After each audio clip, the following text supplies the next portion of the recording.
Pais e irmãos, vamos dar sequência ao nosso estudo sobre a Ordo Salutis, não é? Estamos no tema, na verdade nós já passamos por quase todos esses temas, né? Eleição, chamado, regeneração, conversão, justificação, adoção, santificação, perseverança.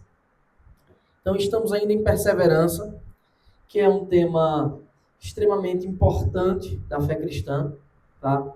Mas ainda porque a nossa doutrina é extremamente sólida, né? O nosso entendimento das Escrituras, e nós entendemos que o verdadeiro cristão, ele persevera até o fim. Nós já passamos por alguns estudos, né? Estamos agora naqueles tópicos que a gente ficou de estudar sobre textos que as pessoas usam para tentar pregar o contrário, pregar algo diferente. É dizer, então, será que um crente verdadeiro não pode perder a salvação? Não é? E as pessoas levantam essa hipótese, essa tese, não é? Dentro do nosso tema sobre perseverança dos santos. E nós dizemos, de modo nenhum. Aquele em que Deus começou a boa obra, ele há de completá-la até o dia de Cristo, ele há de terminar a boa obra. Então, aqueles que Deus, de antemão, elegeu, aqueles que Deus chamou na história, porque eram eleitos, aqueles que Deus fez o Espírito Santo habitar nos corações, nós cremos que esses perseverarão até o fim. Mas surge uma grande questão, não é? Surge essa questão. E aquelas pessoas que estiveram na igreja? Será que eles não eram verdadeiros cristãos que, quando abandonaram, perderam a salvação? Será que eles não eram pessoas que tinham o Espírito Santo habitando em si? E aí, as pessoas começam a levantar alguns textos bíblicos para tentar levantar esta ideia, que a Bíblia, obviamente, não compactua, que a palavra de Deus não ensina, mas alguns textos a gente lê e a gente diz, rapaz, é verdade, o texto está dizendo uma coisa sobre isso. E talvez o texto mais complexo nessa situação é justamente o texto que vamos analisar hoje. Não é? Veja, Hebreus, capítulo 6, versículo 6, está escrito, é impossível outra vez renová-los para arrependimento. Então, será que a Bíblia está ensinando que um cristão pode perder a salvação? Eu quero desde já convidar você a abrir sua Bíblia na carta aos Hebreus. Carta essa que há um imenso debate até hoje sobre quem é o autor. Não se sabe ao certo quem é o autor. Existem defensores de que foi o apóstolo Paulo, defensores de que foi Lucas escrevendo, talvez porque o apóstolo Paulo ditou, entre outras teorias sobre a carta aos Hebreus.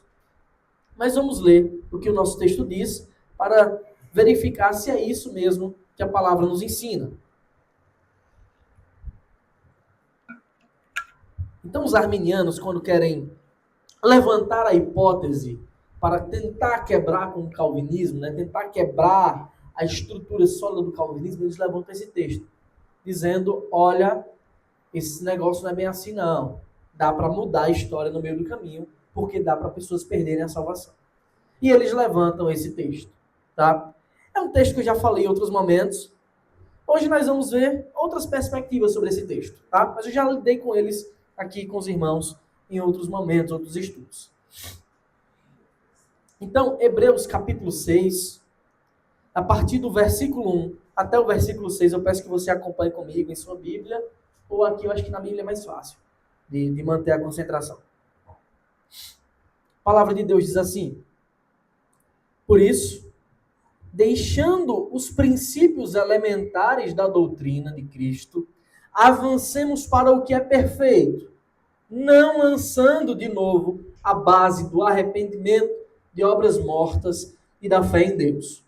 O ensino de batismos e da imposição de mãos, da ressurreição dos mortos e do juízo eterno. Isso faremos se Deus permitir. É impossível, pois, note essas palavras, é impossível, pois, que aqueles que uma vez foram iluminados, provaram o dom celestial, se tornaram participantes do Espírito Santo, provaram a boa palavra de Deus e os poderes do mundo vindouro e caíram, sim, é impossível outra vez renová-los para o arrependimento, visto que, de novo, estão crucificando para si mesmos o Filho de Deus e expondo a zombaria. Amém. Oremos. Ó Senhor Deus bendito, ajuda-nos, Pai, a compreender a Tua verdade, a não cair em fábulas, em doutrinas que ferem a Tua pureza, a Tua santidade, mas antes de tudo, a Te buscar com sinceridade para que cheguemos ao pleno conhecimento da Tua verdade. Através do Teu Santo Espírito, eu peço que o Senhor nos guie, nos guarde, em nome de Jesus, Senhor. Amém. Irmãos, a carta aos Hebreus, não é? Eu ia dizer de Paulo, é o costume, né? A gente não sabe quem é. A carta aos Hebreus, ela não começa no capítulo 6, no versículo 1. Então, tentar levantar algum ensino sem a gente ter alguma base anterior sobre o que se passou nos 5 primeiros capítulos é algo estranho, não é? Então, temos aqui um autor que escreveu esta carta para um grupo, receptor. Bem, o título da carta diz muito sobre esse grupo. A carta se chama Carta aos Hebreus. Quem são os hebreus? O povo judeu. Né? Nesse sentido aqui. Né? Os israelitas. O que isso carrega em si? Carrega que eram pessoas que, veja, a carta no período apostólico, então eles viveram esse momento de transição. Pessoas que estavam saindo do judaísmo, que tinham uma religião, que nasceram naquela religião desde criança, participaram dela, submeteram-se aos ritos, às festas, aos sacrifícios, a tudo aquilo que a religião ensina, e que agora tornaram-se cristãos. O autor aos Hebreus está escrevendo a carta para o povo de Deus, para a igreja. Contudo, era muito possível que alguns dos leitores ou ouvintes iniciais, que receberam a carta como igreja visível, não fizessem parte da igreja invisível. O que é isso, mano? Igreja invisível é essa, que todo mundo bate o olho e vê. Eles olham para cá e dizem, ali está o povo de Deus. É o meu sincero desejo e profundo desejo que todos nós aqui que estamos sendo vistos, façamos também parte da igreja invisível. Porque fazer parte da igreja visível não é necessariamente sinal de salvação. Sim, os salvos eles devem fazer parte da igreja visível. Tá? Mas existem infiltrados. A gente espera que não tenha aqui em nosso meio. Mas existem quando a gente pensa no corpo de Cristo espalhado por toda a terra. E aqueles que estavam vindo poderiam ser muito bem infiltrados. Jesus andou com um infiltrado por 3 anos, Judas. Não é? Então, nós devemos imaginar. A carta ela tem um autor, ela tem um motivo, são várias questões gerais, tá? Mas os arminianos, eles levantam essa disputa no capítulo 6, dos versículos de 4 a 6, mais precisamente. Segundo eles, a disputa é o autor da carta aos Hebreus está dizendo que um verdadeiro cristão pode perder a salvação. E nós negamos essa ideia, veementemente. Mas veja, nós lemos o texto. E uma leitura superficial, podemos sim chegar a essa conclusão. Portanto, não é um texto fácil das Escrituras.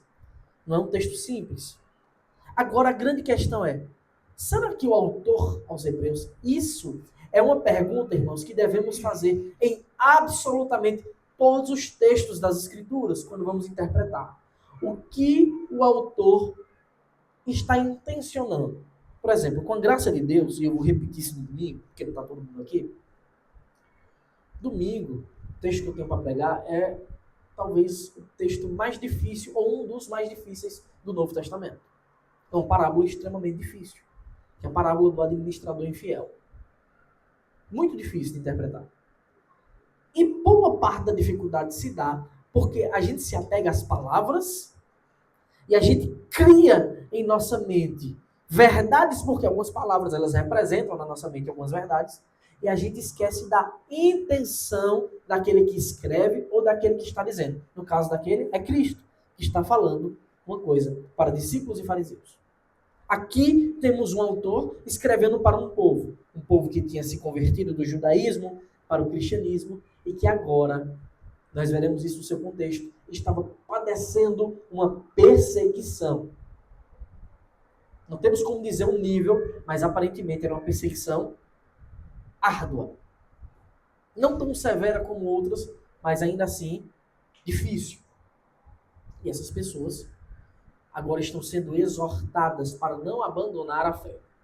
Então será que a ideia, a intenção do autor aos Hebreus é criar doutrina sobre perda da salvação? Possibilidade de alguém cair do estado de graça? Então, é óbvio que esse não é o objetivo do autor aos Hebreus. Contudo, às vezes, mesmo que a escritura ou em textos bíblicos não tenha, a gente não esteja falando do objetivo principal, a gente tem verdades secundárias que são jogadas para nós. Só que nós temos que ter muito cuidado com essas verdades, para saber se elas condizem com o objetivo. Se elas não estão ali apenas a título retórico, para fortalecer uma visão, uma ideia. Lembra? Semana passada, quer dizer, esta semana, neste domingo, Jesus disse, quem não odiar pai e mãe não pode ser meu discípulo. Jesus está ensinando a odiar pai e mãe. Então devemos ter esse cuidado para que não cheguemos a conclusões erradas, ainda que a palavra esteja lá, expressando algumas coisas. Então, o que fazer então? Porque a gente já viu Jesus dizendo que aquele que vai a ele de modo nenhum é lançado fora. Nós já vimos que ninguém pode arrebatar suas ovelhas de suas próprias mãos. Inclusive as próprias ovelhas, elas não têm essa capacidade de fugir das suas poderosas mãos. O que fazemos então quando lemos um texto como esse, que parece que eles se chocam? Então existe um princípio, irmãos. O princípio elementar da hermenêutica bíblica. O princípio da interpretação bíblica mais importante, fundamental, é a Bíblia interpreta a Bíblia. Porque nós sabemos que toda palavra é inspirada por Deus, ela é útil para ensino, para correção, para demonstração, para educação, e ela tem um objetivo, é para que o servo de Deus seja perfeito e perfeitamente habilitado para toda boa obra. Então, temos essa verdade segura, porque ela procede de Deus, a Bíblia ela não entra em contradição. Então, ou interpretamos todos os textos outros errados, e só esse aqui é interpretado corretamente, ou deve-se ter uma interpretação que nós não estamos chegando. E veja, eu estou falando apenas da leitura estrita de Hebreus capítulo 6, de 1 a 6. Tá bom? Então, a Bíblia interpreta a Bíblia. Significa dizer que quando temos um texto que ele é mais obscuro em seu entendimento, nós devemos apelar para outros que falem do mesmo tema, que são mais límpidos. E aí, a gente, obviamente, fica com aqueles que são mais simples, não é? Porque a Bíblia, ela tem essa clareza. Mas vamos lá. Vamos mergulhar no texto. A provação dos hebreus. Os hebreus estavam sendo provados, eles estavam sofrendo uma perseguição, a gente não tem exatamente como situar no tempo, sobre quem era esse, mas era uma provação severa, e eles estavam sendo tentados a negar a fé, a abandonar o cristianismo e a voltar para os rudimentos antigos do judaísmo. Por quê? Porque a perseguição era religiosa e era severa. A grande questão para eles, que estava fazendo com que alguns tornassem extremamente abalados e tentados a ponto de ceder, era: quem é Cristo? Quem é o Senhor Jesus Cristo? Essa era a grande questão, irmãos. E essa é a grande questão para absolutamente todo mundo que ouviu o Evangelho, mas que não compreendeu. A grande questão é: quem é Jesus? Um revolucionário? Um militante? Alguns, como dizem por aí, um hippie? um socialista. Jesus é Deus, o Messias prometido, o Verbo eterno. Mas algumas pessoas continuam sem enxergar isso. Ou porque não lhes é pregada corretamente essa verdade, porque não é apresentado nas Escrituras quem é Jesus, prometido desde Gênesis, que veio manifestado em carne, foi visto os anjos, pregado aos gentios, crido no mundo e recebido na glória. Ou há uma dureza profunda de coração, para que as pessoas creiam nessa verdade, que está patente, visível aos olhos de todos e é propagada há 2000 anos, porque é simplesmente uma verdade irrefutável. Em duas, ou eles não entenderam, por isso não são capazes de crer corretamente, porque não foi explicado, ou eles tiveram um coração endurecido. Mas a grande questão dos homens é, quem é Jesus? E essa também era a questão dos hebreus. Essa era a questão que o autor aos hebreus vai tratar com eles.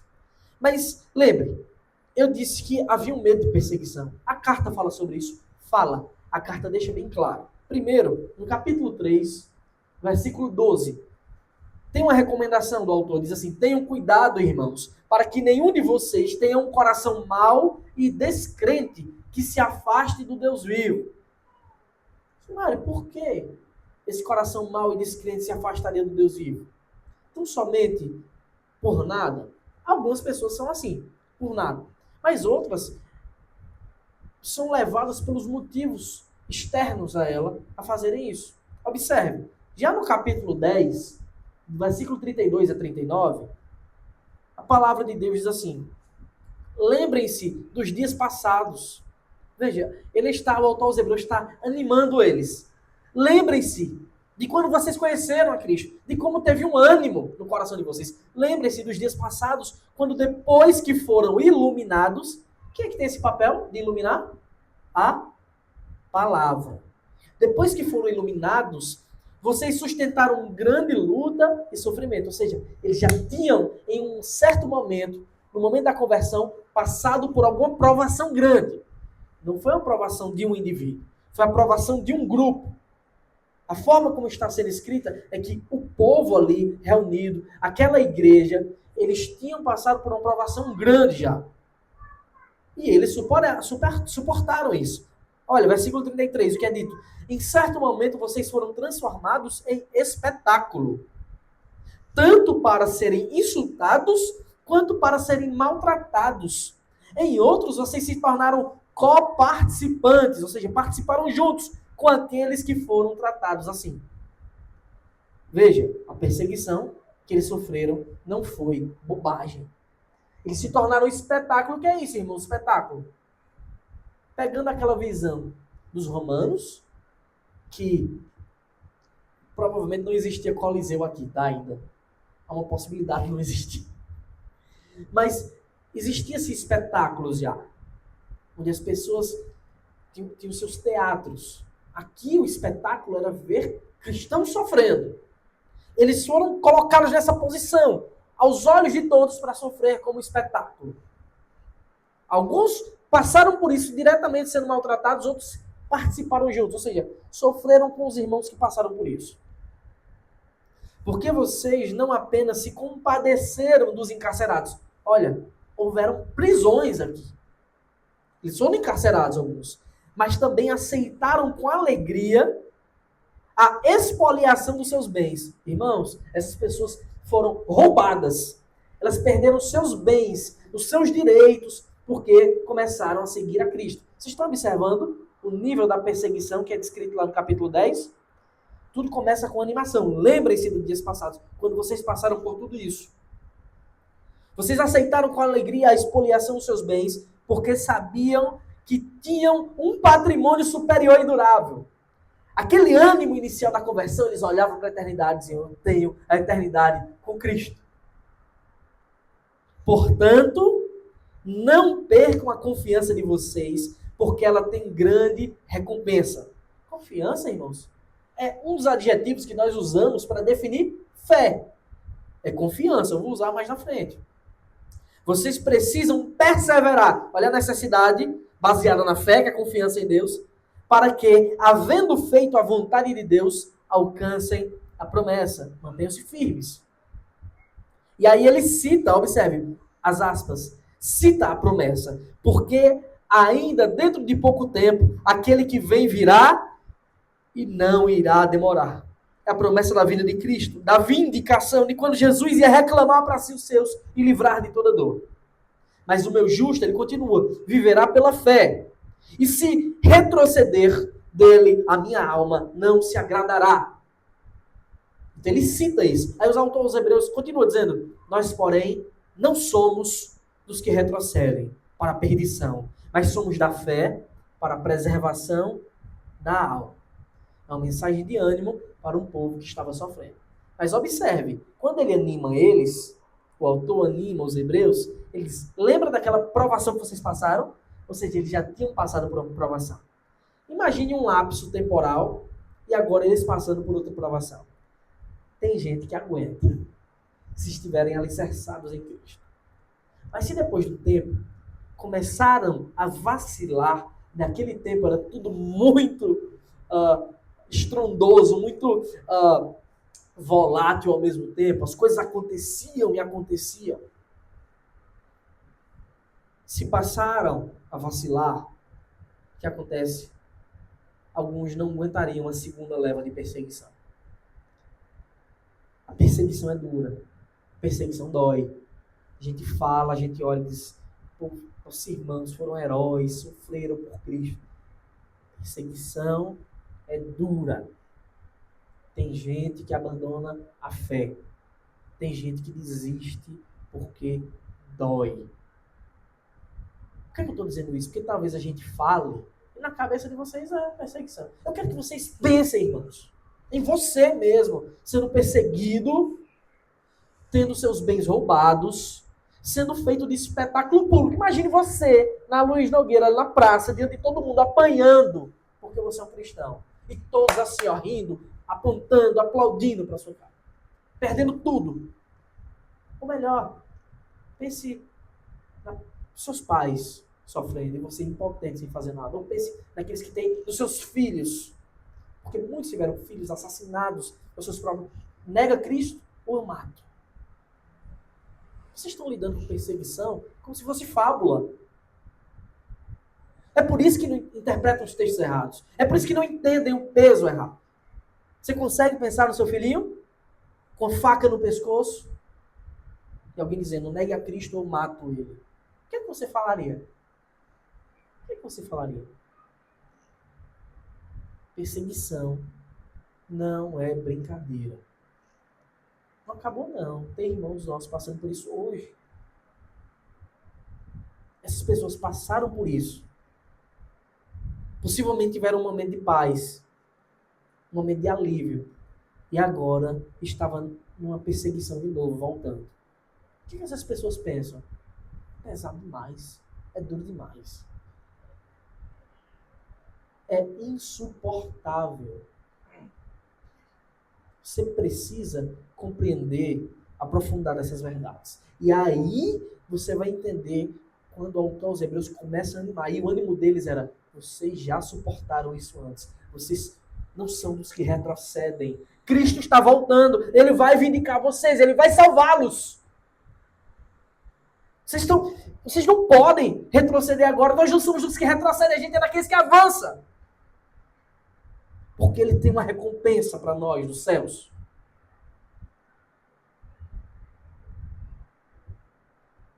Vocês entendem a dimensão disso aqui? É neste contexto que Hebreus 6 está escrito. De pessoas retrocedendo porque estavam sendo trucidadas. Então o nosso texto diz assim, por isso, Hebreus capítulo 6, versículo 1, deixando os princípios elementares da doutrina de Cristo, avancemos para o que é perfeito. Não lançando mão de novo. Não lançando de novo a base do arrependimento de obras mortas e da fé em Deus. Só que o nosso texto, esse texto usado como disputa, ele começa com a seguinte expressão. Por isso, o grego dió. Isso é uma conjunção. Por isso o quê? Alguma coisa foi dito antes para ele falar por isso e segue-se todo um capítulo. Se a gente não sabe o que foi dito previamente do por isso, eu não tenho como entender o que o capítulo está falando agora. Vocês percebem? Eu chego aqui para vocês e digo, por isso eu estou indo lá amanhã. Lá onde?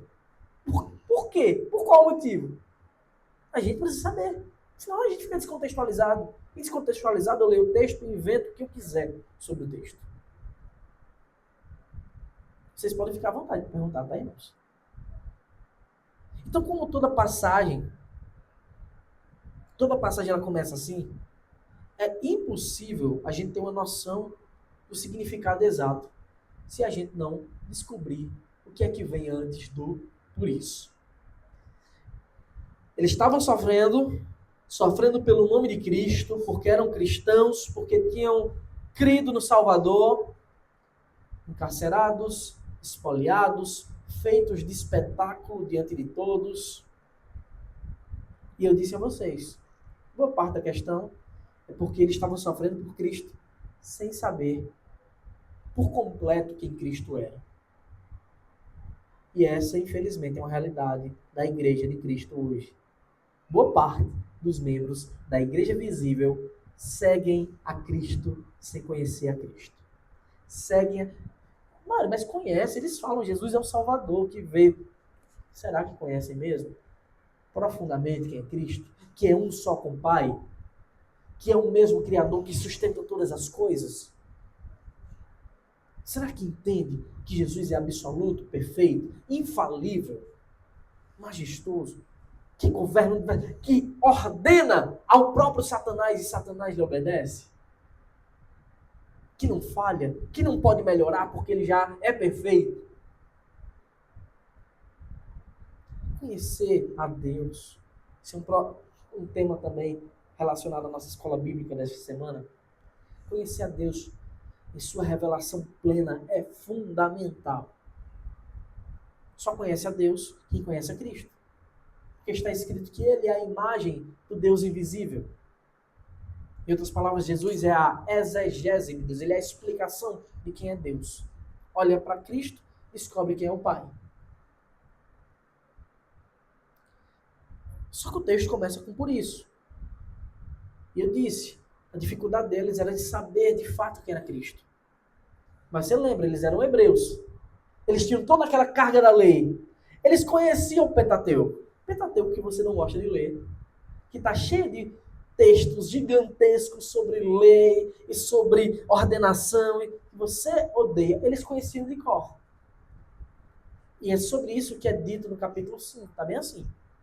Cada sumo sacerdote, abra sua Bíblia, por favor, no capítulo 5, que a gente precisa analisar esse texto para chegar. Mário, era mais fácil dizer, não é sobre perda de salvação, é sobre isso e isso e pronto. Mas e se pedirem a razão da sua fé? E se lhe pedirem a explicação do porquê? E se lhe contestarem, você precisa saber. Bem, Hebreus 5 diz assim, cada sumo sacerdote, sendo escolhido dentre os homens, é constituído nas coisas relacionadas com Deus, a favor dos homens, para oferecer dons e sacrifícios pelos pecados. Vamos traduzir? Aqui está a definição do sumo sacerdote na lei levítica. Mário, o que essas palavras querem dizer? Bem, o autor aos Hebreus está explicando o que acontecia na antiga aliança, quando um sumo sacerdote era escolhido. Qual é o papel do sumo sacerdote, irmãos? Bem simples. O que as palavras do versículo 1 dizem é, antigamente, e lembra, o livro de Hebreus começa assim, ó. Antigamente Deus falou aos pais de muitas maneiras. Muitas vezes e de muitas maneiras aos pais pelos profetas, mas agora nos falou pelo Filho. É assim que começa a carta aos Hebreus. Pode ler aí, capítulo 1, versículo 1. E você vai descobrir que a grande deficiência deles era entender quem é Cristo. E se você não entende quem é Cristo, você segue a perseguição. Porque você não vai ser perseguido por alguém que você não conhece por completo. E vai se manter firme sem conhecê-lo.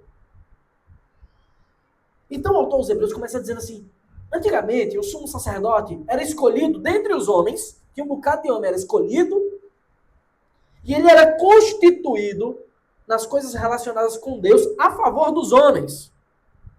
Em outras palavras, Deus pegava um pecador e transformava ele em um mediador, em alguém que estava aqui conversando com Deus em favor do povo. Não era todo mundo que podia falar com Deus. Deus não queria que todo mundo, para não virar bagunça. Tinha que ser um. Só que tem um detalhe. Esse um foi tirado de onde? Dentre os homens. Significa dizer que este um, tirado para ser o mediador, ele também era um pecador. E aí está dizendo, qual é o papel deste mediador? Ele foi levantado a favor dos homens, por Deus, a favor dos homens, para oferecer dons e sacrifícios pelos pecados, ou seja, para sacrificar para as pessoas. Foi exatamente isso que aconteceu quando Moisés disse, sou pesado em línguas, aí Deus disse assim, então eu vou chamar Arão para esse serviço. E chamou Arão. E Arão foi o primeiro sumo sacerdote. Sumo, porque ele estava numa posição especial. Os outros tinham outras funções, mas o sumo sacerdote era Arão. Podia ter quantos sumos sacerdotes? Um por vez. Durava quanto tempo? Até ele morrer. Só que o versículo 2 continua. Porque o autor aos Hebreus está explicando para eles a ótica da nova aliança, como era a antiga aliança. Ele é capaz de se compadecer dos ignorantes e dos que se desviam do caminho. Por que ele é capaz? Pois também ele mesmo está rodeado de fraquezas. Por que esse sumo sacerdote está rodeado de fraquezas? O autor aos Hebreus já disse, porque ele foi tirado dos homens. Ele é um comum, que pela misericórdia de Deus foi chamado para ser o sumo sacerdote. Lembra de Arão? Ele era tão cheio de fraquezas, não é? Ele se rebela junto com Miriam. Miriam rebela-se, fica leprosa, Arão está lá junto dela. Quando Moisés foi subir o monte, Arão ficou lá e deixou o povo fazer um bezerro de ouro. Ele era o sumo sacerdote, chamado para isso. Ele é cheio de fraquezas. Aí está escrito, então ele pode se compadecer. Porque ele entende que você é tão fraco quanto ele. Então não pense que quando eu chamo um sumo sacerdote, ele chamou um super-herói. Ele chamou um pecador. Arão era um pecador. Os seus filhos foram fulminados. Porque levaram um fogo estranho. Aí versículo 3 diz assim, por esta razão, ele deve oferecer sacrifícios pelos pecados, tanto do povo como de si mesmo. Então aqui está uma das grandes chaves. Esse sumo sacerdote ele é tão fraco, ele é tão falho, mas Deus escolheu ele para aquela missão, para ficar no meio do caminho ali, em favor do povo, falando com Deus. Só que isso era possível porque primeiro, estava na lei, bem claro, isso ele tinha que fazer um sacrifício para quem primeiro? Para ele primeiro. Ele tinha que matar um bicho e imolar em favor dele, e só depois ele ia poder entrar lá no Santo dos Santos para sacrificar para o povo. Por que ele tinha que sacrificar para ele mesmo? Porque ele era igualmente pecador. Igualmente cheio de fraquezas. Vocês estão compreendendo, irmãos? Na dúvida, pergunta. Versículo 4 continua. E ninguém toma esta honra para si mesmo. Ninguém pode chegar assim, batendo no pé e dizer, sou sumo sacerdote agora. Contudo, nos dias de Cristo, tinham feito isso. Estava tão corrompido que o sumo sacerdócio podia ser comprado. Tinha saído já da tribo de Levi, tinha saído já da linhagem dos... Já tinha tido muitos sacerdotes. Irmãos, o sumo sacerdote tinha que ser sumo sacerdote até morrer. Nos dias de Cristo, tem 2. E um era genro do outro. Anás e Caifás. Isso por si só era completa distorção da verdade de Deus, da lei de Deus. Mas vamos lá. Ninguém toma esta honra para si mesmo, a não ser quando chamado por Deus, como aconteceu com Arão. Então ele usa Arão, porque Arão foi o primeiro. Tiveram outros. Ninguém, não foi Arão, disse eu quero ser sumo sacerdote. Não, é Deus quem chama. Até isso é Deus quem chama. Tudo é Deus quem chama. Tudo é Deus que decide como quer ser adorado. Por quem quer ser adorado. Como quer ser adorado. Quando e onde quer ser adorado. Porque tinha dia, tinha hora, tinha um lugar próprio para isso. Mas ele continua. Assim também Cristo não glorificou a si mesmo. Agora, olha a transição que está sendo feita. Eles não entendiam quem Cristo era, e o autor aos Hebreus está usando a linguagem deles para apresentar quem é Jesus. Assim também, Cristo, o Senhor Jesus, não glorificou a si mesmo para se tornar sumo sacerdote. Não foi Jesus que escolheu nesse sentido. Ele recebeu o mandato do Pai. Mas quem o glorificou foi aquele que lhe disse: você é meu filho, hoje eu gerei você. Isso aqui não é sobre criação de Cristo, tá, irmãos? É sobre a eterna geração de Cristo e a sua missão. Foi sobre o Pai. O Pai deu esse mandato. Eu já falei isso aqui sobre trindade econômica, sobre o papel do Filho, do Pai e do Espírito Santo na obra da salvação. O Pai chama, ordena, o Filho vem obedecer e ser o sacrifício, e o Espírito aplica a obra. Então aqui está um pedaço disso. O Pai chamou o Filho para essa missão. Qual a missão do Filho? Ser o sumo sacerdote. Qual a missão do sumo sacerdote? Oferecer sacrifício pelo povo. Com um detalhe: ele era o próprio sacrifício. Em outro lugar também diz, e aí ele cita outro lugar, diz assim: você é sacerdote para sempre, segundo a ordem de Melquisedeque. Eu gostaria muito de falar.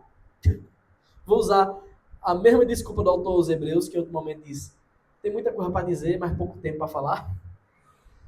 Mas Melquisedeque, ele é citado como sendo rei de Salém, rei de paz. Está lá em Gênesis, quando Abraão voltava da matança dos reis, de reis maus.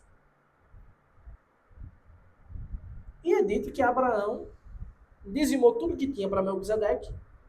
E, lembre, Abraão, Gênesis, não tinha lei levítica, não tinha Moisés, tinha Arão, foi séculos antes.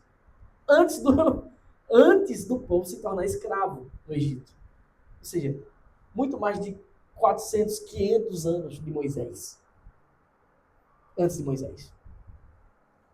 É dito que Abraão não só deu dízimo de tudo, não tinha lei também, mas Abraão deu dízimo. E Abraão também ceiou, comeu pão e vinho com Melquisedeque. Como explicar isso? É simples. Mas não é simples. É simples porque foi Deus, e para Deus nada é impossível. Está revelado lá já. Abraão ceando. A ceia não é instituída nesses padrões pão e vinho só com Cristo. Não obstante, Jesus, ele é sumo sacerdote de uma ordem muito superior. Ele não é sumo sacerdote da ordem levítica, que tinha início, meio e fim, que tinha prazo de validade. Ele é sumo sacerdote de uma ordem que é eterna. É por isso que Melquisedeque é chamado lá de rei de Salém, rei de paz. Há quem diga que Melquisedeque era o próprio Cristo, tipificado em Gênesis. Eu gosto dessa visão. Apesar de que a gente não tem tantos elementos para defini-la, porque, de fato, ele aparece em Gênesis e Abraão ceia. E ainda diz, quem dá o dízimo, normalmente dá para quem é maior. Mas, gente, Melquisedeque, que a gente nunca ouviu falar, é maior que Abraão, que é o pai da fé, só pode ser quem? Cristo. Mas, enfim, o que nos é dito aqui é que o sacerdócio de Cristo, que é sumo sacerdote, para sempre, ou seja, não é um sumo sacerdócio que tem fim quando se morre, mas ele é sumo sacerdote para sempre. Como está escrito, segundo a ordem de Melquisedeque, é um sacerdócio superior ao da lei levítica. Mas perfeito, sem falhas. Até porque Cristo, diferente de Arão, diferente dos seus descendentes, não tinha nenhuma fraqueza. E continua. Ele, nos dias de Jesus, ele, Jesus, nos dias da sua carne, tendo oferecido com forte clamor e lágrimas, orações e súplicas, a quem o podia livrar da morte, foi ouvido por causa da sua reverência. Embora fosse filho, aprendeu a obediência. Ficou repetido aí, aprendeu a obediência pelas coisas que sofreu. E tendo sido aperfeiçoado, tornou-se o autor da salvação eterna para todos os que lhe obedecem. E Deus o nomeou sumo sacerdote, segundo a ordem de Melquisedeque. Então temos aqui, Jesus cumpriu obedientemente o mandado do Pai. Ele mesmo se fez servo. Ele é o servo sofredor. Ele realizou a salvação, sendo ele sumo sacerdote e o próprio sacrifício. Ele era o próprio Cordeiro. E aqui está um argumento fundamental. O sumo sacerdócio permanece enquanto o sacerdote viver. E Jesus vive e reina para sempre.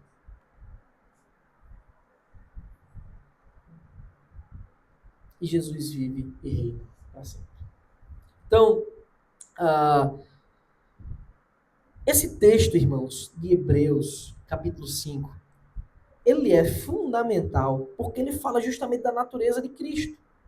Ele é fundamental para que a gente entenda o que o Senhor está ensinando para nós no capítulo 6.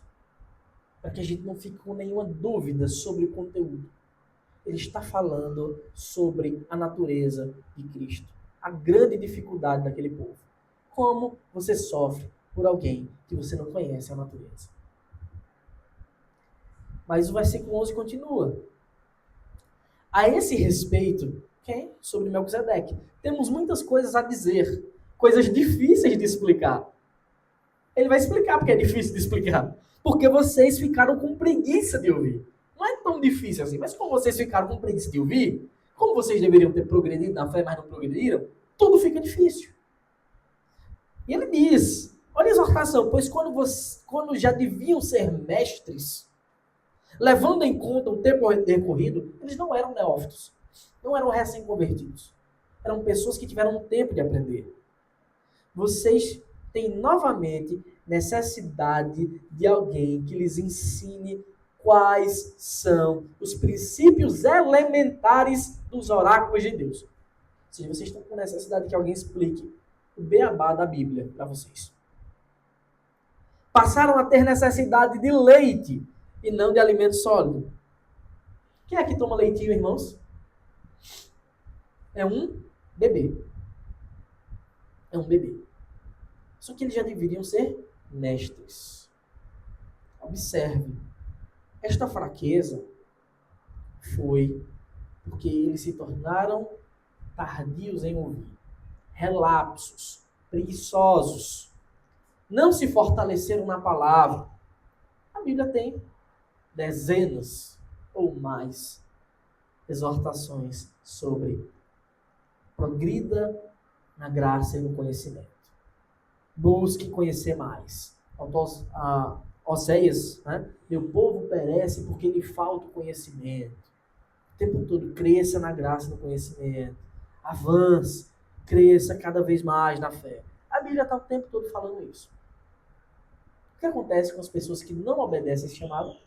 Elas ficam suscetíveis. Elas ficam frágeis. Falamos disso também no domingo. Nossa EBD foi sobre isso. Necessidade da pregação expositiva, mas também de que as pessoas ouçam, se tornem interessadas na verdade de Deus. Vocês deveriam ser mestres, é o que ele diz. Mas vocês foram relapsos. Ao invés de avançar, de crescer como uma criança saudável, cresce e chega à maturidade e come coisas sólidas, vocês têm que continuar comendo leitinho, tomando leitinho. Porque foram irresponsáveis em crescer no conhecimento de Deus que vocês dizem amar.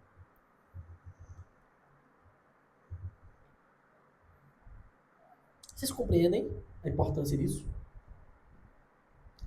Então eles não conheciam, eles têm que ficar repetindo os princípios elementares. É como se eu chegasse aqui todo dia para vocês dissesse assim, olha irmãos, a salvação é somente pela graça.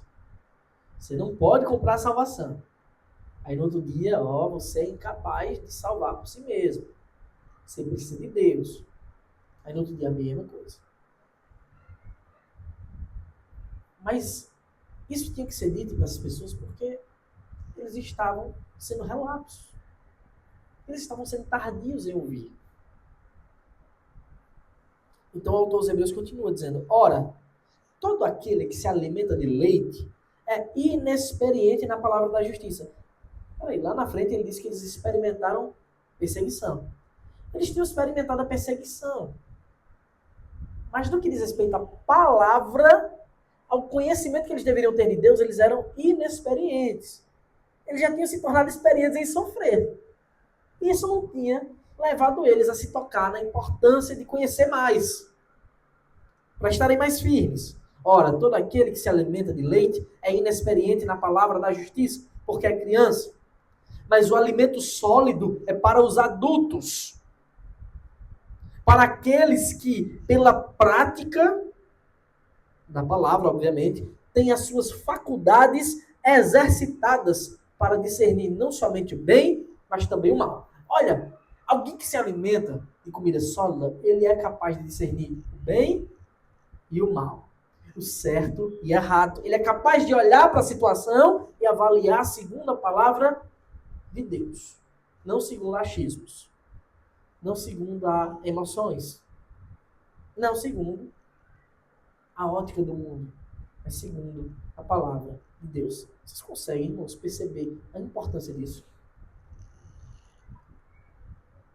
Bem, é só agora que a gente pode começar a mergulhar no capítulo. Porque é só agora que é dito. Por isso, olha quantas coisas foram ditas.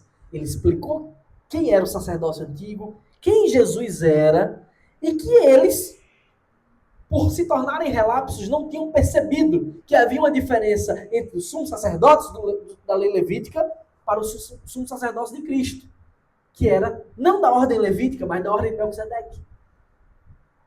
Isso diz muito sobre o que vai ser dito agora no capítulo 6.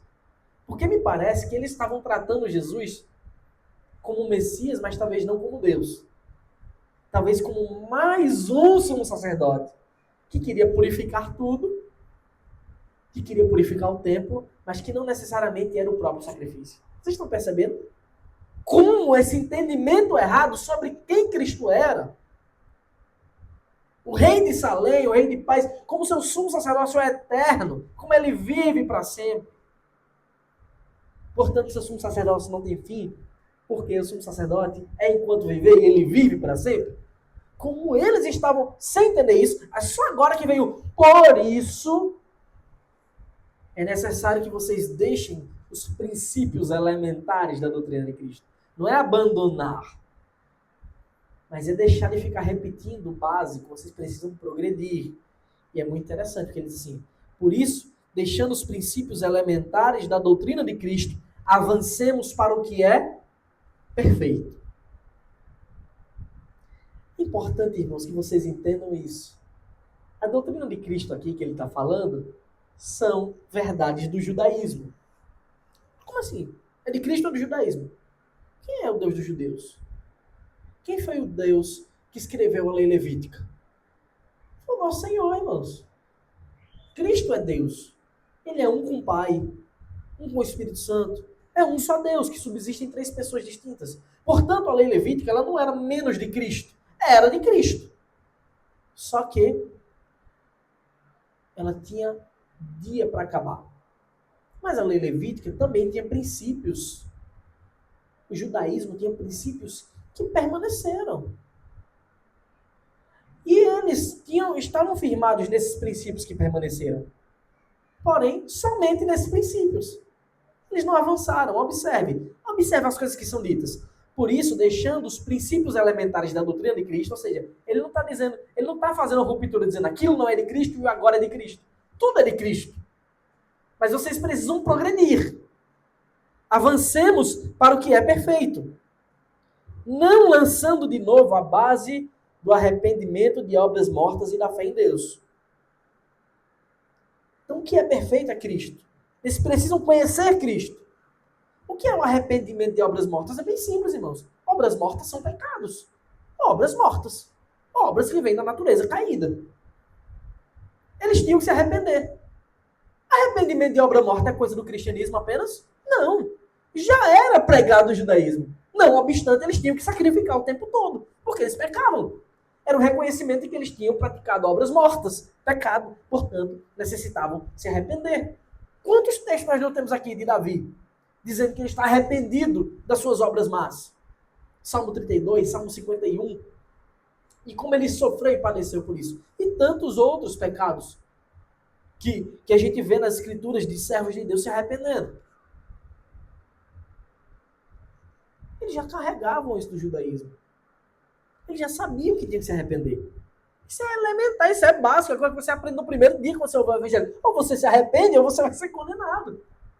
Só que eles já ouviam isso desde o Antigo Testamento, desde da sua lei levítica, desde o judaísmo.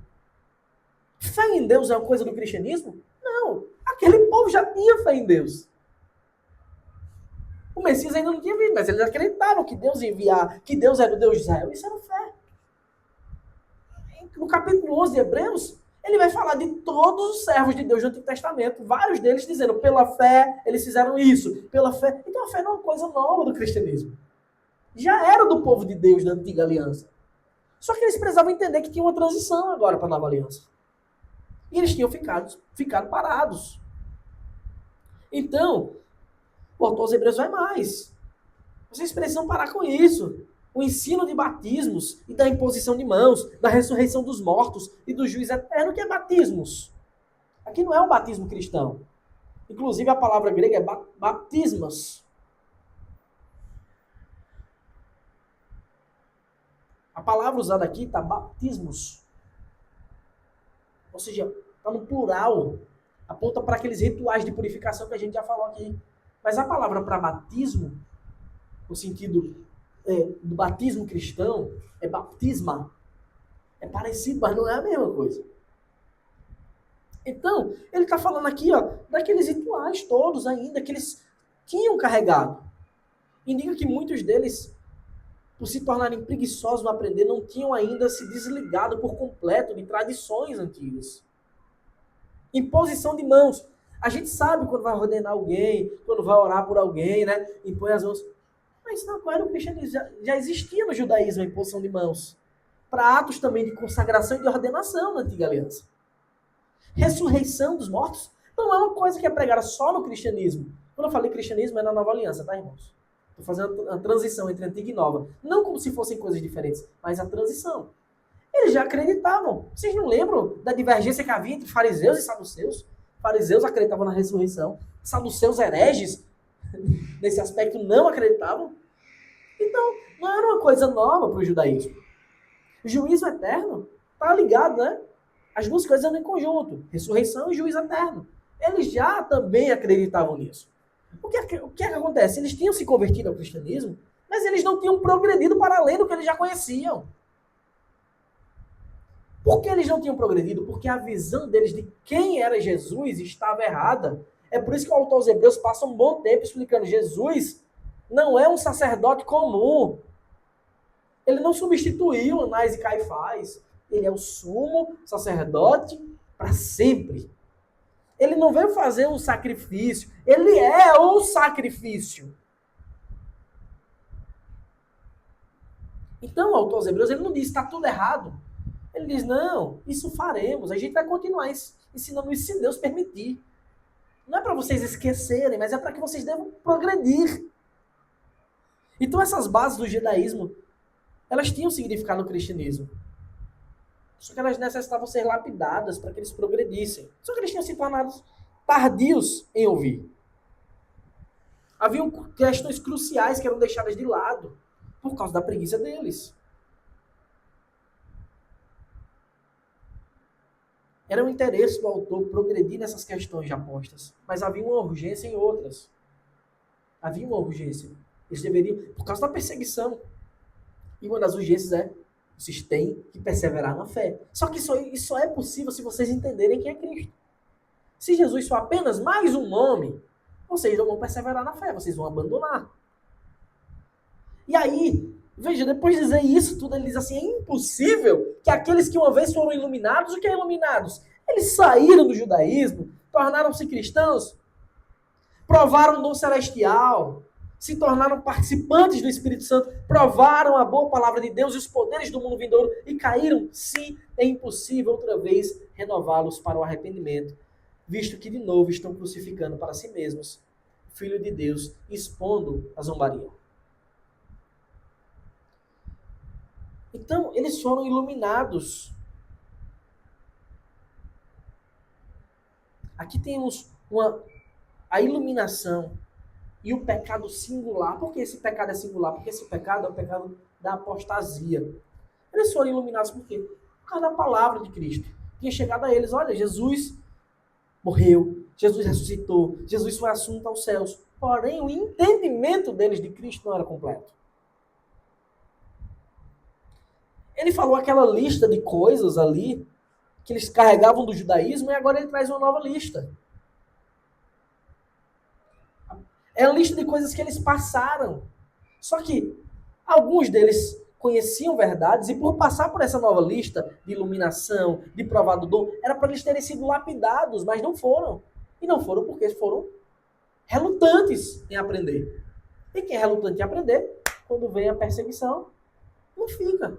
Você vai ficar por alguém que você não conhece? Eles foram iluminados.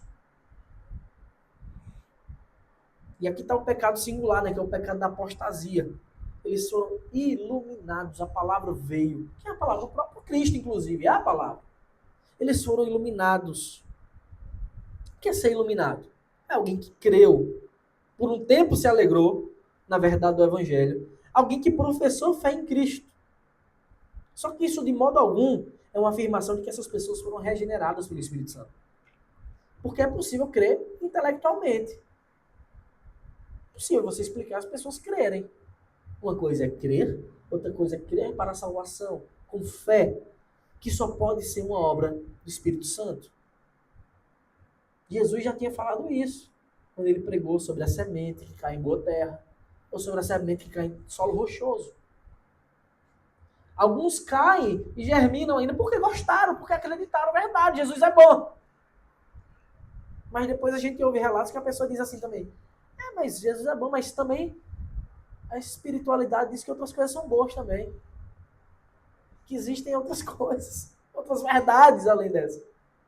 Então não creram pelo Espírito Santo. Entenderam inteligivelmente que Jesus é bom, porque não tem como alguém entender diferente disso. Quem entende diferente disso é porque não foi bem explicado, ou porque é maligno mesmo. Tá dizendo, Jesus é ruim. Não, você é do mal. Porque só ler sobre Cristo você vai ver que ele é bom. Então tem como entender na mente, inteligivelmente, mas não no coração. Só o Espírito Santo pode iluminar o coração. Só o Espírito Santo pode colocar um coração de carne. Não tem como. É porque boa parte dessa profissão de fé, que era do nascer de novo, eles já faziam no judaísmo. Então eles já carregavam essas verdades. A grande questão é essas pessoas citadas, eles eram crentes regenerados, que caíram do estado de graça, e é isso que eu estou dizendo, que não. Eles não eram regenerados. Eles eram já religiosos, que aderiram, viram Cristo e pensaram, realmente. Mas não foram salvos, não foram habitados pelo Espírito Santo. É a semente que cai em solo que não é fértil, que não é rochoso, que é rochoso, ou que é cheio de espinhos, que logo é sufocada pelas perseguições, como Jesus disse.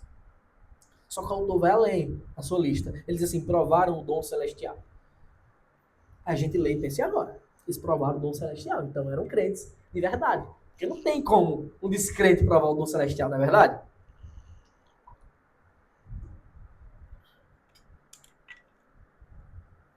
Bem, alguns entendem que a iluminação sugere o batismo.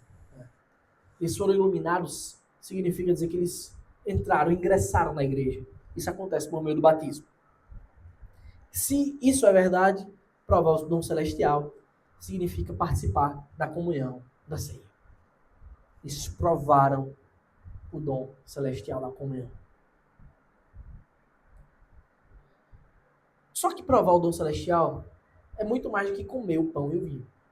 De fato, eles ingressaram na igreja, eles viram a irmandade, eles viram a perseguição e algumas pessoas se manterem firmes, porque isso é obra do Espírito Santo.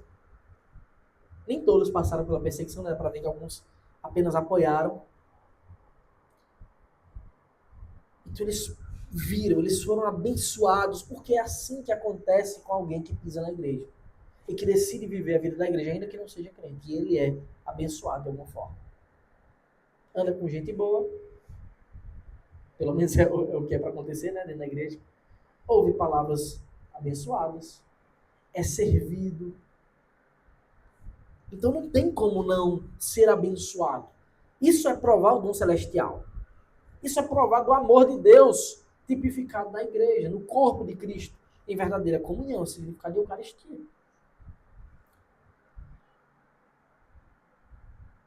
Sem sombra de dúvidas, a Igreja de Cristo, firmada em amor, é um dom celestial. E todo mundo que pisa nela é abençoado. E todo mundo que prova desse dom é abençoado. E provar deste dom de Deus não significa ser participante do corpo de Cristo, ser participante do Espírito Santo. Mas nós temos, por exemplo, o caso de Simão, né? Então, vamos só passar de novo.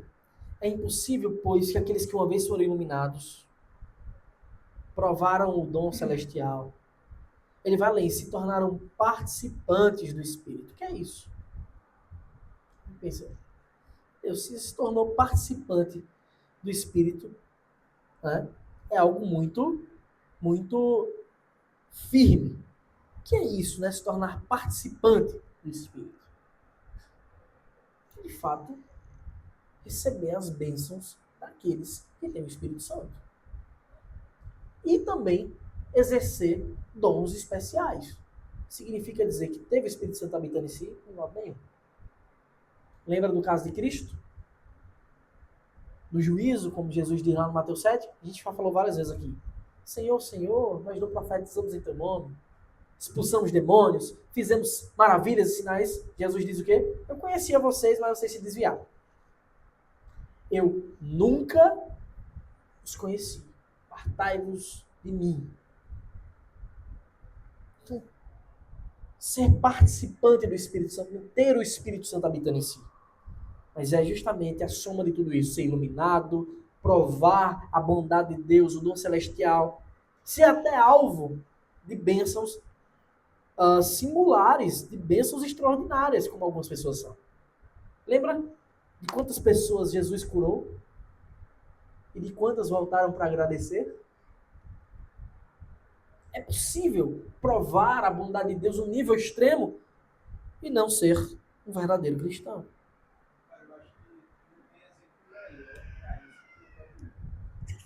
Isso. O próprio Judas é o caso.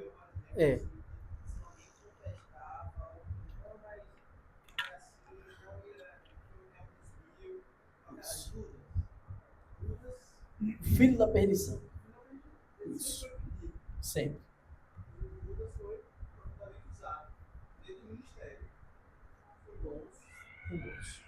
Perfeito. Mas tem outro caso que eu quero trazer que é bem interessante. Esse caso aqui, ó. Caso de Simão, o mago. Deixa eu ver, irmãos, quantos... Falta só 3 slides, tá? Pra gente encerrar. É o caso de Simão, mago. Então é impossível, pois, que aqueles que uma vez foram iluminados, provaram o dom celestial, se tornaram participantes do Espírito. Então esse é um ponto difícil. Expressão participantes do Espírito, né? Mas a gente deve lembrar daqueles princípios hermenêuticos. Devemos achar um texto bíblico que nos dê luz sobre o assunto. Então, mais um estudo de caso é interessante. Brevemente, eu quero convidar vocês a abrirem Atos 8. Tá? Nós já vimos o caso de Judas, tá? Que se aplica bem à situação, mas outro caso que nos chama a atenção é esse de Simão, o mago. Então, vamos lá. Atos dos Apóstolos, capítulo 8.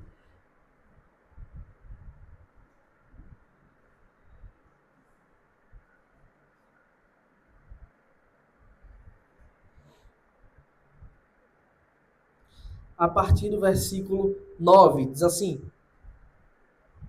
Havia naquela cidade um homem chamado Simão, que praticava artes mágicas e deixava o povo de Samaria admirado. Dizia ser alguém muito importante e todos lhe davam ouvidos, do menor ao maior, dizendo: Este homem é o poder de Deus, chamado o grande poder. Olha o que esse cara dizia de si e propagava, né? Davam atenção a ele porque durante muito tempo os havia impressionado com as suas artes mágicas. Quando, porém, ou seja, feitiçaria, tá? Quando, porém, deram crédito a Filipe, que os evangelizava a respeito do reino de Deus e do nome de Jesus Cristo, iam sendo batizados, tanto homens como mulheres. O próprio Simão abraçou a fé. Olha que interessante, irmãos. O próprio Simão abraçou a fé e, tendo sido batizado, acompanhava Filipe de perto. observando extasiado os sinais e grandes milagres praticados. Veja, está muito claro o que é que chamou a atenção de Simão, não tá? Ele era alguém que fazia feitiçaria e vê de fato a ação soberana de Deus em Filipe, nos apóstolos, é o Espírito Santo agindo por esses homens. Quando os apóstolos que estavam em Jerusalém ouviram que o povo de Samaria tinha recebido, isso que nós chamamos do Pentecostes em Samaria, né? Tinham recebido a palavra de Deus, enviaram-lhes Pedro e João. Chegando ali, oraram por eles para que recebessem o Espírito Santo. Veja, aqui é revestimento de poder, né? A evidência, tá? E aqui, obviamente, também é um período único dos apóstolos, né? Período apostólico. Cadê? Versículo 16. Pois o Espírito ainda não havia descido sobre nenhum deles. Tinham apenas sido batizados em nome do Senhor Jesus. Então lhes impuseram as mãos e eles receberam o Espírito Santo. Quando Simão viu que, pelo fato de os apóstolos imporem as mãos, era concedido o Espírito Santo, ofereceu-lhes dinheiro, dizendo, olha, ele tentou comprar o Espírito Santo. Deem também a mim este poder, para que a pessoa sobre a qual eu impuser as mãos receba o Espírito Santo. Observe como tinha acontecido a conversão daqueles homens de forma intelectual. Ali, isso não se aplica mais hoje, tá, irmãos? Atos dos Apóstolos, período único da história. Mais na frente, se Deus permitir, vamos estudar isso. Mas Simão tinha abraçado a fé. Como tinha sido esse abraço à fé? Então, ele viu, ele teve a evidência, a lógica levou a ele. Então, isso é melhor. Ele viu o poder através de Filipe.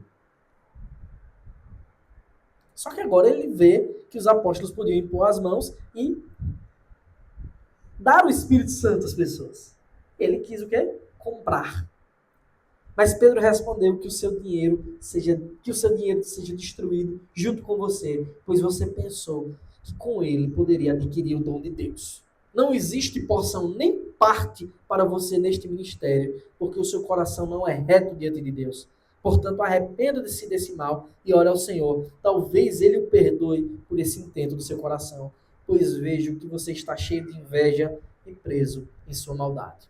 Simão disse aos apóstolos, peço que vocês orem ao Senhor por mim, para que não me sobrevenha nada do que vocês disseram. Então, observe este caso. Como ele não tinha o Espírito Santo de fato. Como o abraço dele da fé foi puramente intelectual. Ele viu o poder, não tinha como negar que era verdadeiro. Só que ele não creu, porque ele amava Deus, porque ele confiava em Deus. Ele creu porque ele viu uma vantagem. Ele queria comprar. Daí surge, inclusive, o termo simonia, vem de Simão, né? Que é comprar, o que a Igreja Católica fez por muito tempo, né? Vender os cargos, né, eclesiásticos.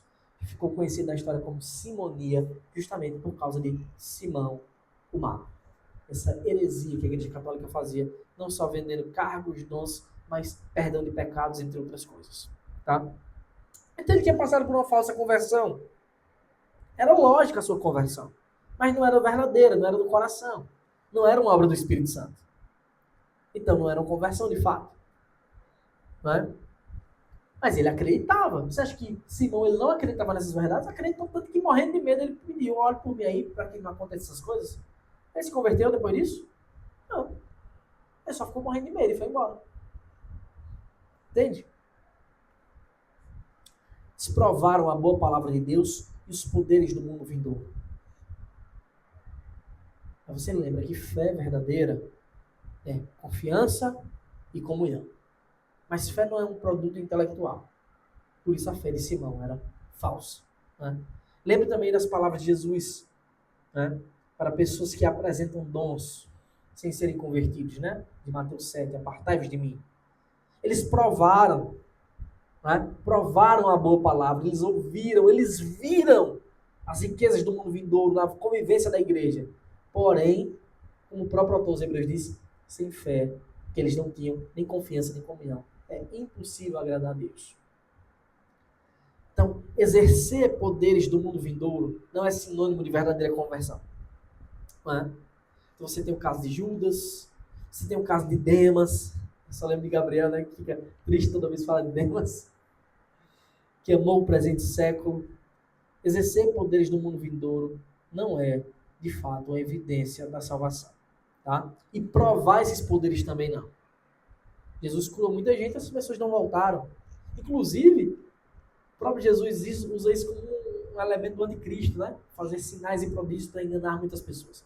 Isso não é uma prova de que ali é um cristianismo verdadeiro. Tá?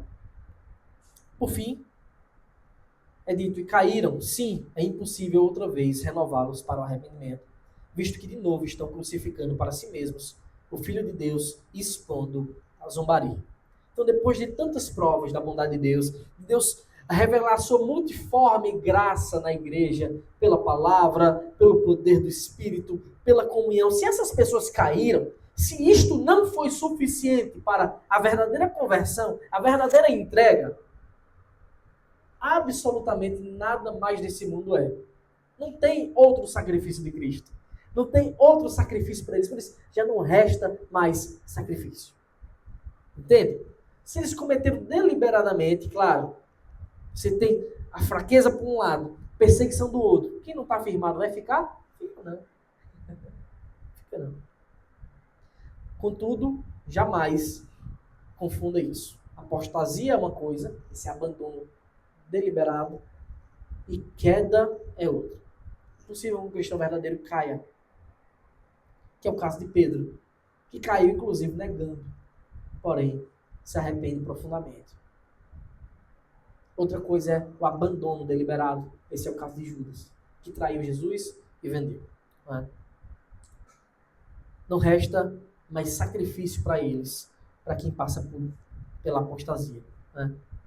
Porque se Cristo não é o suficiente, ninguém mais será nesse mundo. Tá bem? Dúvidas?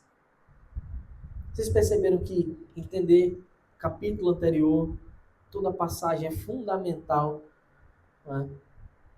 ainda que o texto só a gente consiga lidar com ele, mas é fundamental para uma compreensão mais ampla. Alguém quer perguntar alguma coisa? Discordar? Então, se Deus quiser, próxima semana a gente deve ver esses 3 textos que são menores. Hebreus 10 é um pedacinho só. Já não resta sacrifício pelos pecados. Está dentro aí de todo esse contexto. Então vai ser bem breve. Apocalipse 3, jamais apagarei o seu nome do livro da vida. Será que é Deus dizendo que é uma possibilidade disso acontecer? E o Espírito do Senhor se retirou de Saul. Esse é bem interessante.